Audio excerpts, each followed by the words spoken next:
नमस्ते गाइजहरू आज चाहिँ म जापानको एकदम फेमस आइसक्रिम खाएर यसको रिभ्यू दिन गइरहेको छु। यो आइसक्रिम चाहिँ यति बिग्री हुन्छ कि होइन, यो सेल्स ऱ्याङ्किङमा चाहिँ जापानको नम्बर 1 भन्न पनि फरक पर्दैन यो चाहिँ। अनि यो चाहिँ कतिको बिग्री हुन्छ भन्ने कुरा चाहिँ कोन्बिनीमा काम गर्ने साथीहरूलाई थाहा हुन सक्छ। यो आइसक्रिम नआएको दिन चाहिँ हुँदैन, यो यति बिग्री हुन्छ कि होइन। यो यति यो जापानिजहरूले यसलाई यति मन पराउँछ कि म यसलाई खाएर यसको रिभ्यू दिन गइरहेको छु। भिडियो अन्तिमसम्म हेरिदिनु होला। मैले आज रिभ्यू गर्न गइरहेको आइसक्रिम चाहिँ यो हो गाइजहरू। यो चाहिँ सुपरतिर कोन्बिनीतिर सबैतिर पाइन्छ। कोन्बिनीतिर चाहिँ यसको प्राइस अलि महँगो पर्न जान्छ, त्यस्तै 180 200सम्म पर्न जान्छ भनेदेखि सुपरमा चाहिँ अलिक सस्तो हुन्छ। यहाँ चाहिँ 128 येन मात्र छ यसको प्राइस।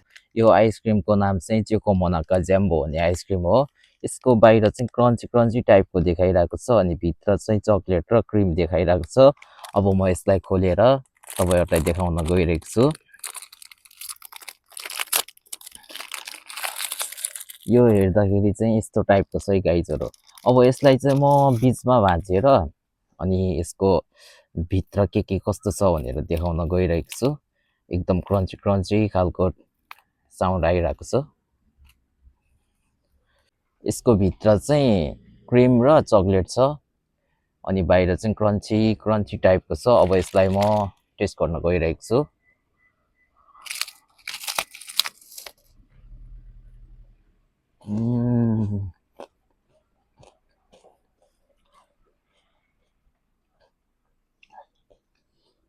लास्टै टेस्टी छ गाइज। यो तपाईँहरूले देख्न सक्नुहुन्छ भित्र चाहिँ चक्लेट चाहिँ त्यति देखिरहेको छैन, त्यही पनि चक्लेटको फ्लेभर चाहिँ एकदम बेस्ट फ्लेभर छ। अनि क्रिम पनि यसको चाहिँ एकदम मिठो छ। बाहिर चाहिँ क्रन्ची क्रन्ची भएर यसको खाँदाखेरि नै मुखमा नै टेस्ट यस्तो दामी आइरहेको छ कि फेरि अर्को नेक्स्ट बाइट।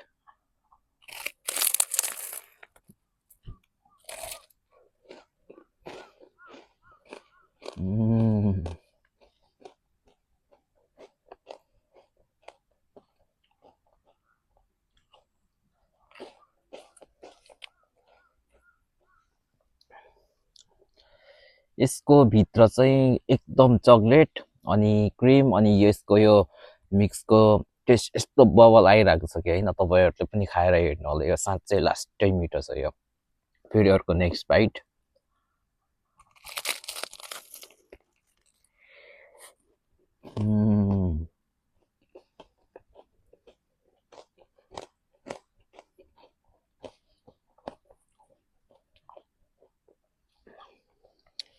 लास्टै टेस्टी छ। यो क्रिम पनि यति मिठो छ कि यसको।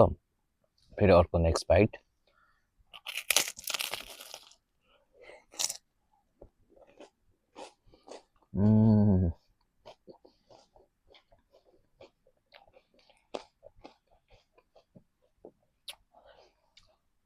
यसको चाहिँ यो क्रिम अनि चक्लेट अनि यो क्रिस्पीको मिक्स टेस्ट यस्तो बबल छ कि यार साथीहरू, साँच्ची तपाईँहरू पनि खाएर ट्राई गर्नु होला। लास्टै मिठो छ यो।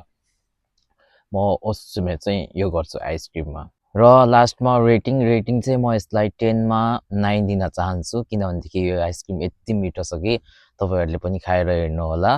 र लास्टसम्म भिडियो हेरिदिनु भएकोमा सबैलाई धन्यवाद।